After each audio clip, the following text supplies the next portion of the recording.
오늘 우리에게 주시는 하나님의 말씀입니다. 예수께서 길을 가실 때 날 때부터 맹인된 사람을 보신지라 제자들이 물어 이르되 라삐여 이 사람이 맹인으로 난 것이 누구의 죄로 인함이니까 자기니까 그의 부모니까 예수께서 대답하시되 이 사람이나 그 부모의 죄로 인한 것이 아니라 그에게서 하나님이 하시는 일을 나타내고자 하심이라. 때가 아직 낮음에 나를 보내신 이의 일을 우리가 하여야 하리라. 밤이 오리니 그때에는 아무도 일할 수 없느니라. 내가 세상에 있는 동안에는 세상의 빛이로라. 이 말씀을 하시고 땅에 침을 뱉어 그 진흙을 이겨 그의 눈에 바르시고 이르시되 실로암 못에 가서 씻으라 하시니 실로암은 번역하면 보냄을 받았다는 뜻이라. 이에 가서 씻고 밝은 눈으로 왔더라. 아멘.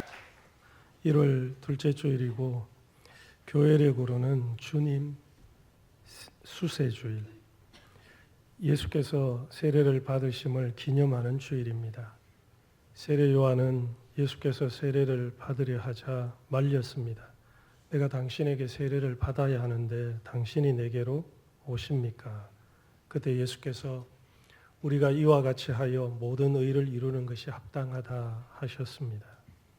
세례는 하나님의 통치에 전적으로 굴복해서 하나님의 뜻을 이루는 삶의 시작입니다. 내가 죽고 그리스도를 믿는 믿음으로 사는 것이죠. 그래서 예수를 믿으면 세례를 받습니다. 내가 주님의 권위를 받아들이고 순복한다는 의미이기 때문입니다. 25년을 시작하며 우리는 물어야 합니다. 내 삶을 다스리는 통치자가 누구인가? 예수님의 주권에 나는 복종하고 있는가? 그 권위에 복종하는 것이 믿음의 행위입니다. 25년도 모든 왕들의 왕이시고 모든 주들의 주이신 하나님의 통치 아래에 사는 성도가 되길 바랍니다. 마음을 다하여 여호와를 의뢰하고 범사에 그를 인정하며 이 시간 믿음으로 예배하는 성도에게 주께서 그 길을 지도하시고 도우시기를 축원합니다. 25년 표를 우리 지난주일처럼 같이 한번 하겠습니다. 성령의 능력으로 부응하게 하소서. 성령의 능력으로 부응하게 하소서. 한 해 매일 내 기도에 꼭 넣어서 기도해 주시기 바랍니다. 오늘 말씀은 예수께서 길을 가다가 날 때부터 맹인된 사람을 보는 것으로 시작합니다. 8장의 끝절이 그들, 유대인들입니다. 그들이 돌을 들어 치려 하거늘 예수께서 숨어 성전에서 나가셨다 합니다.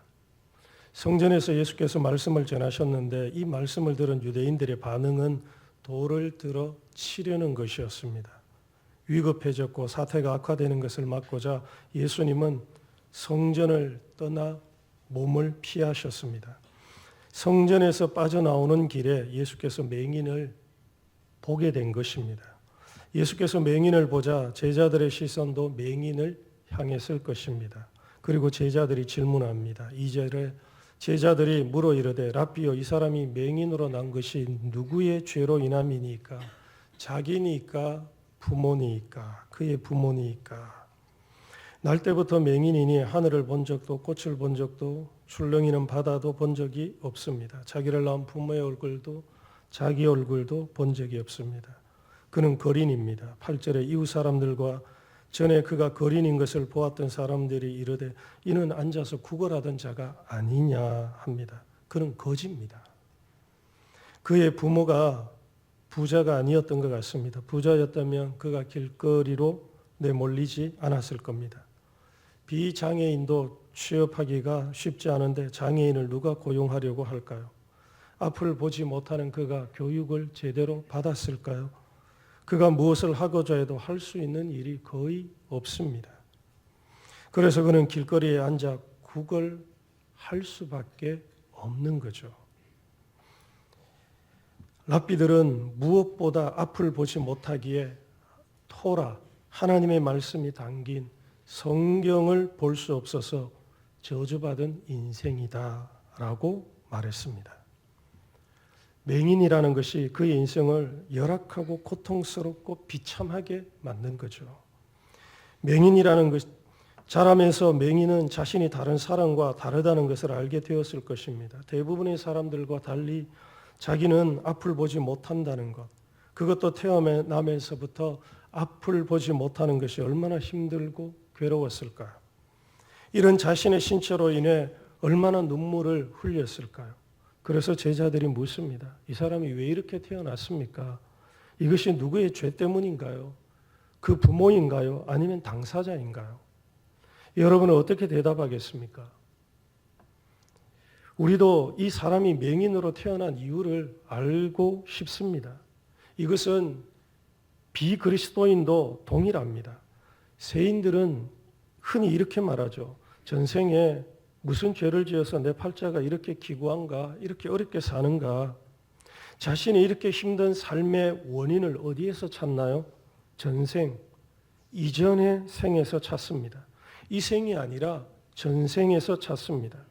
내가 전생에 잘못 살아서 이 생에 장애인으로 태어나 사는 것이고, 장애인은 아니어도 사업은 하는 대로 망하고 가난하게 되어서 이 열악한 삶, 비참한 삶을 산다고 말하는 거죠. 그래서 이런 이야기도 성립이 되죠. 저 사람은 전생에 나라를 구해서 저렇게 멋진 남편, 아름다운 아내를 만나 부유하게 사는 모양이다. 잘 되는 사람에 대해서도 이렇게 말하죠. 별로 뛰어난 것도 없고 그렇다고 나보다 능력이 특출한 것 같지도 않은데 부귀영화를 누리며 사는 것. 부모 잘 만나서 그 부모를 잘 만난 것조차도 전생에 나라를 구한 공덕이 있어서 그렇다고 하지요.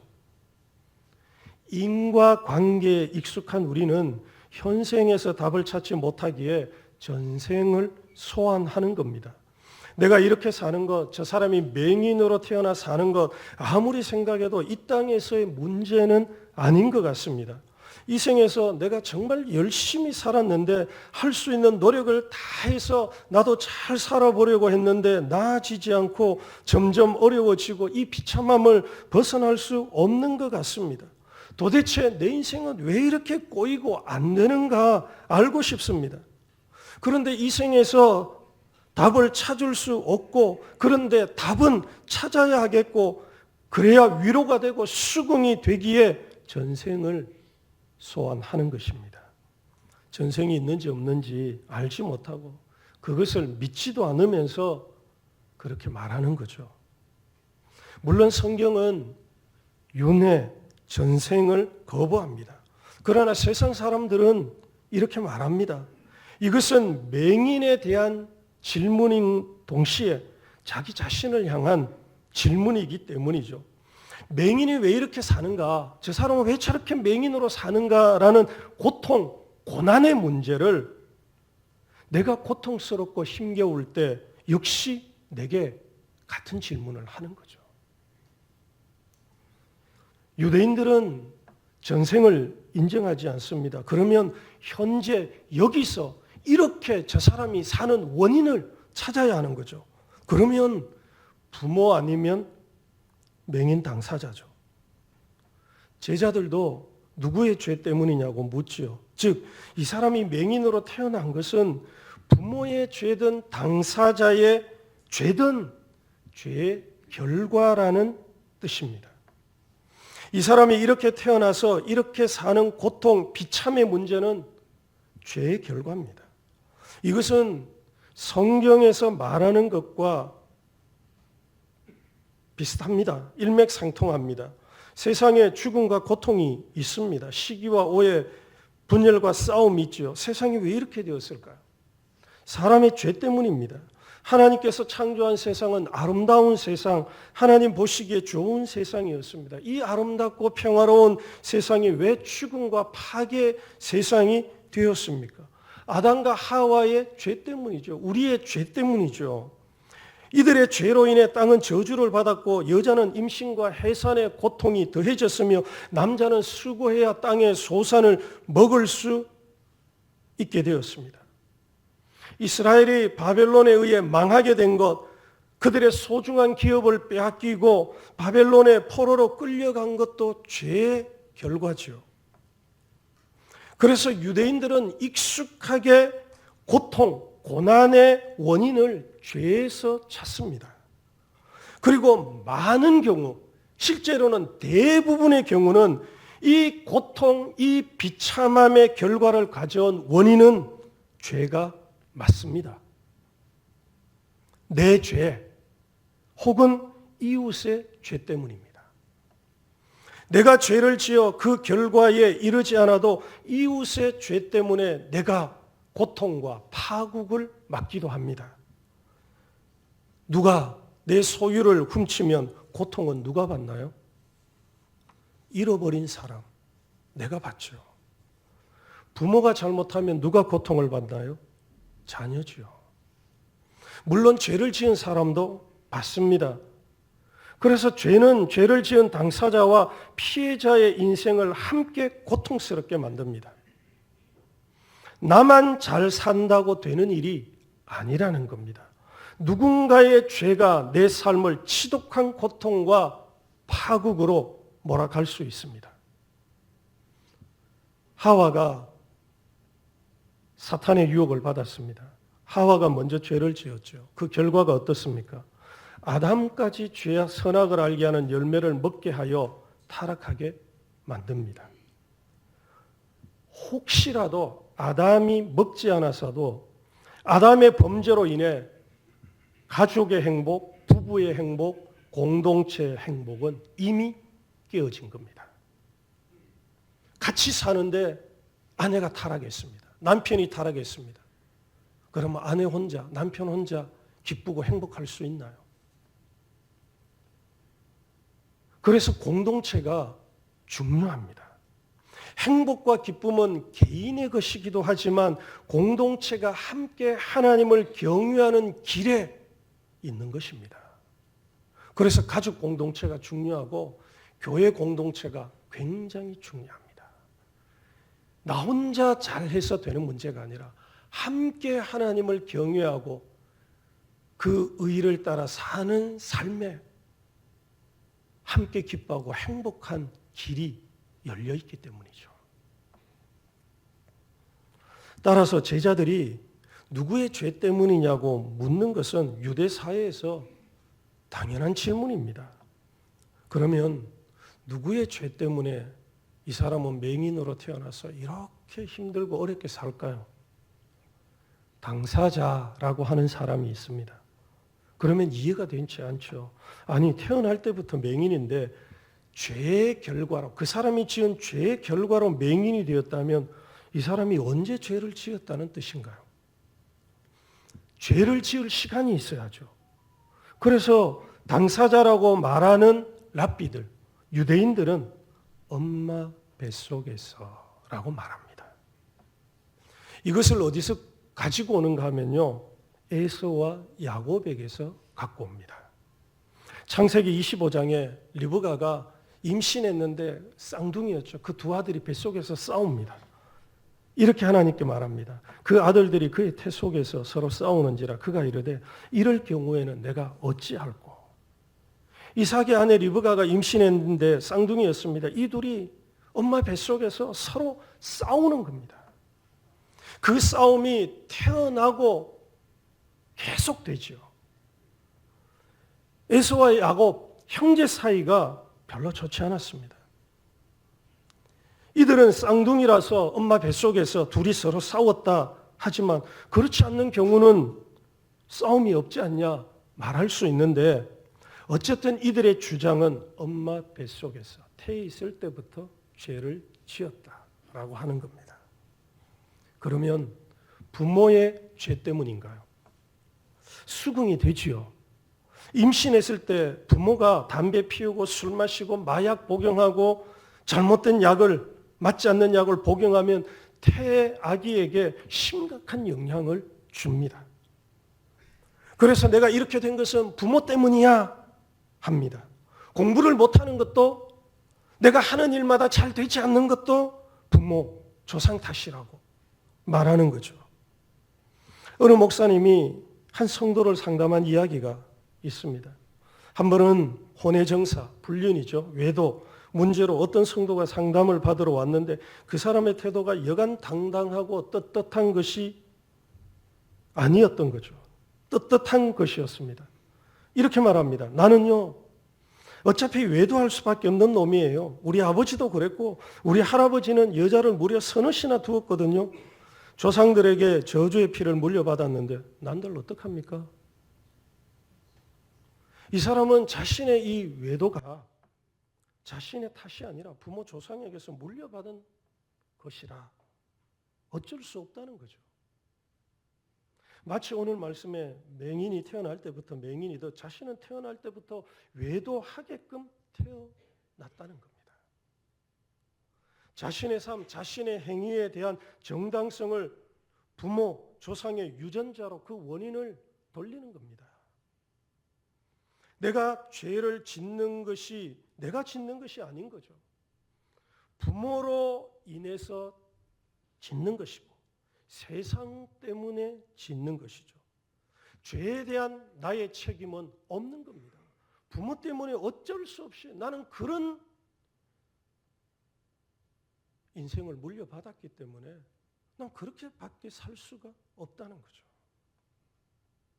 우리가 누군가와 함께 있다면 그 사람과 영향력을 주고받는 것은 확실합니다. 다만 그 사람에게서 나쁜 영향력을 받아도 그렇게 살지 않아야 하는 거죠. 죄의 영향력에서 벗어나고 그것을 끊어내야 합니다. 이것이 그리스도 예수를 믿을 때 우리에게 일어나는 일입니다. 그러면 인생의 이 문제를 어떻게 받아들여야 할까요? 예수님의 대답은 이렇습니다. 3절을 보십시오. 3절을 같이 봉독하겠습니다. 시작. 예수께서 그에게서 하나님이 하시는 일을 나타내고자 하심이라. 아멘. 예수님은 이 사람이나 그 부모의 죄로 인한 것이 아니다 하십니다. 이 사람이 지은 개인적인 죄의 결과가 아니라는 거죠. 이 부분에 오해가 없어야 합니다. 모든 사람은 죄인입니다. 예수께서는 맹인으로 태어난 것이 이 사람이나 그 부모의 개인적 범죄로 인한 것이 아니라는 의미지 이들이 죄인이 아니라는 뜻은 아닙니다. 이들도 죄인이죠. 그러나 이렇게 태어난 것이 내 죄, 부모의 죄 때문이 아니라는 것을 들은 맹인은 얼마나 기뻤을까요? 맹인은 태어나 자라면서 유대 사회, 유대 종교가 정한 죄인이 되었습니다. 맹인으로 태어난 것, 앞을 보지 못하는 그 자체도 힘겹고 비참한데 사회와 종교는 그를 죄인이라고 굴레를 씌웠습니다. 얼마나 고통스러웠을까요? 또래들로부터 무슨 말을 들었을까요? 앞을 보지 못하는데 같이 놀아주기는 했을까요? 외톨이죠. 나는 하나님께 버림받은 사람, 저주받은 인생이라 여기며 살았을 사람입니다. 그런데 예수께서 너의 죄로 인한 것이 아니야 선포하시는 겁니다. 그러면 내가 그렇게 된 것이 부모의 죄 때문이라고 하면 마음이 편할까요?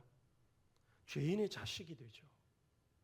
부모가 얼마나 큰 죄를 지었기에 자식인 내가 맹인으로 태어났을까요? 부모의 죄라고 하면 그 부모가 얼굴을 어떻게 들고 다닐 수 있을까요? 그 부모의 마음은 어떨까요? 자식이 부모인 내 죄로 인해 맹인이 되어서 저런 삶을 산다면 그것이 내 탓이라면 부모가 감히 하늘을 볼 수 없을 겁니다. 그래서 내 죄라고 해도 고통스럽고 부모의 죄라고 해도 이 사람은 고통스럽습니다.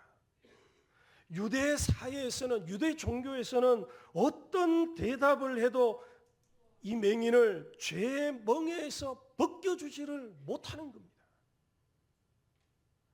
그런데 예수께서는 맹인을 유대 종교의 굴레에서 그 사회에서 묶어놓은 숙박에서 해방을 주시는 겁니다. 너의 죄도 아니고 내 부모의 죄도 아니라고 하시죠. 얼마나 기뻤을까요? 얼마나 행복했을까요?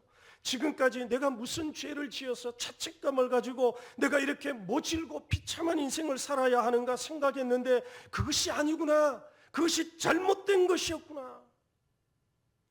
또 내 부모님이 얼마나 흉악한 죄를 지었기에 내가 이런 비참한 인생을 평생을 살아야 하는가 부모를 원망하는 마음도 있었는데 그것이 아니었구나 알게 된 거죠. 예수님은 사해와 유대 종교로부터 눌리고 억압받고 고통받는 이 죄인의 굴레를 벗겨주시고 새로운 삶으로 인도하시는 겁니다. 이것이 복음입니다. 이것이 우리가 믿는 예수 그리스도의 복음입니다. 예수님은 이 일을 위해서 세상에 오셨죠. 그래서 3절과 4절에 반복되는 것이 있습니다. 3절을 보면 그에게서 하나님이 하시고자 하는 일이 나오고 4절에는 때가 아직 낮음에 나를 보내신 이의 일을 하여야 하리니 하나님의 하시고자 하는 일, 나를 보내신 이의 일이 반복해서 나옵니다. 강조가 되는 거죠. 따라서 이 요한복음 9장에서 맹인을 고치신 사건의 초점은 맹인이 태어날 때부터 앞을 보지 못하던 맹인이 눈이 열려서 보게 되었다. 이것이 초점이 아니라요. 예수께서 이 땅에 오셔서 그를 보내신 아버지의 일, 하나님이 하시고자 하는 일을 이 세상에 누구를 만나든지 그분이 하시고 계신다는 것이 이 요한복음 9장 사건의 핵심입니다.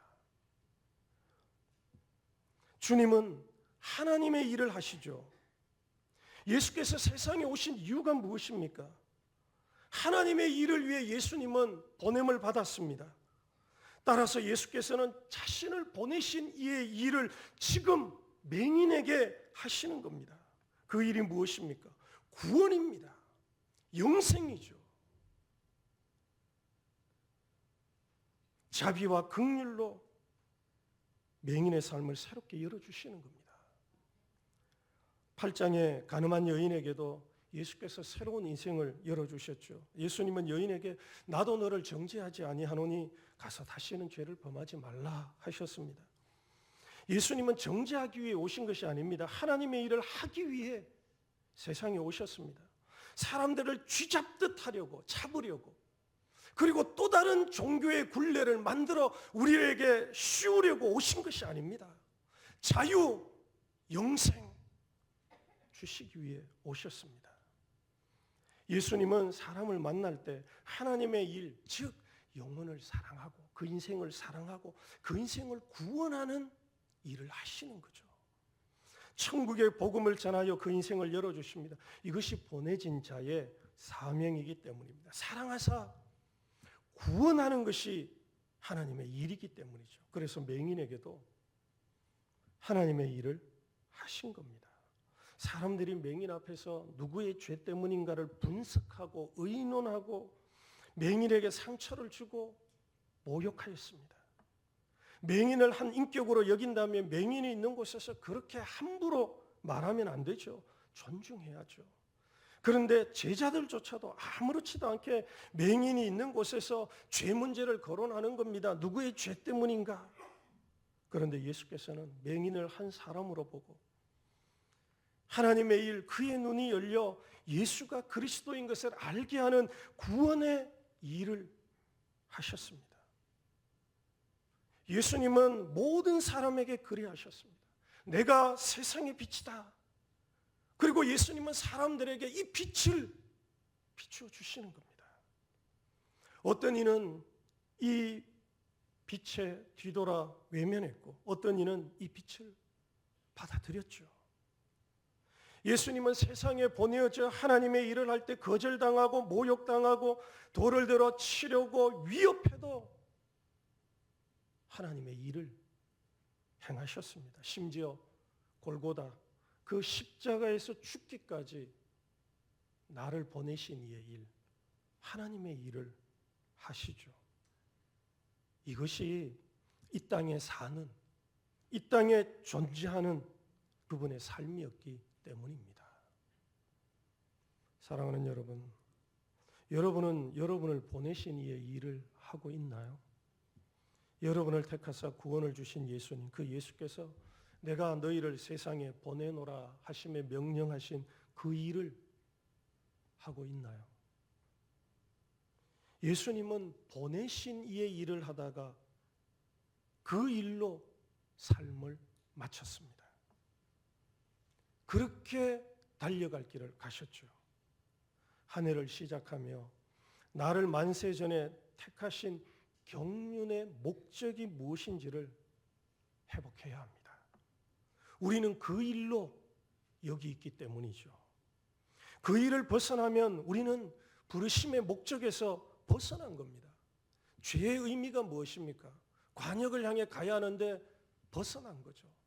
하나님께서 우리를 부르신 그 부르심, 보내신 이의 뜻에 일에서 벗어나 있다면 이미 우리 인생은 여기서 이렇게 앉아서 예배드리고 뭘 해도 벗어나 있는 겁니다. 그것이 타락인 거죠. 그러므로 눈을 들어 주를 보십시오. 그리고 그분의 마음, 그분이 가리키는 곳을 향하십시오. 그래서 나를 보내신 이의 일을 행하는 성도요 교회가 되기를 축원합니다.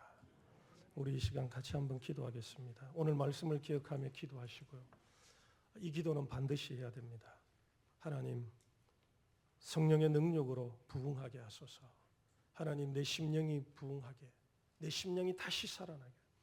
하나님께서 명하신 일을 해야 되는데 하지 않고 있다면 그 일을 하게 해주십시오. 내 심령이 살아나게 해주십시오. 그리고 우리 중곡동교회가 성령의 능력으로 부흥하게 하소서. 이 기도 제목으로 우리 1, 2분 정도 함께 소리내어 기도하겠습니다. 하나님 아버지, 25년을 시작하며 참으로 주의 말씀을 듣습니다. 내 말을 듣는 자가 살아나리라 하셨습니다. 주의 말씀을 하나님 제 심령 속에 깊이 아버지 가슴에 새기며 그 말씀을 의지하며 믿음으로 사는 하나님의 사람이 되도록 도와주옵소서. 무엇보다 제 영혼이 소생하기를 원합니다. 하나님, 처음 신앙을 회복할 수 있게 도와주시옵소서. 주님을 향하여 뜨거웠던, 주님을 향하여서 참으로 모든 것으로 향하였던 그 삶이 회복되어지게 도와주시옵소서. 맡겨주신 일을 의무적으로 하나님 습관적으로 하지 말게 도와주시고, 이 일을 향하신 하나님의 크고 놀라운 사랑, 성령의 권능으로 이 일을 감당할 수 있는 예수의 사람이 되도록 저를 일깨워 주시옵소서. 우리 중곡동교회가 성령의 능력으로 부흥하게 되기를 원합니다. 55년 전에 이곳에 믿음의 선진들을 통하여 하나님이 이 땅에 죽어있는 영혼들, 예수를 부르지 않고 멸망할 심령들을 위하여서 너희가 가라, 너희가 저들을 구원하라, 너희가 저들의 선한 사마리아인 이웃이 되어 하나님 저들을 돕고 사랑하며 저들을 세워줌을 통하여서 하나님 저들을 부르라고 하신 이 위대하고 놀라운 일을 감당하는 우리 중곡동 교회가 되도록 하나님 도와주옵소서. 주님, 우리 중곡동 교회가 살아나기를 원합니다. 영적으로 다시금 일어나기를 원합니다. 무력함에 빠져있고 아버지 참으로 익숙함에 빠져있는 우리 심령들이 다시 새 마음과 새 영을 아버지 허락하여 주셔서 살아나게 하여 주시옵소서. 이 안에 이런 일들이 일어나기를 기대하며 우리가 간절하게 전심으로 기도할 때 하나님 역사하여 주시옵소서. 예수님 이름으로 기도하옵나이다. 아멘.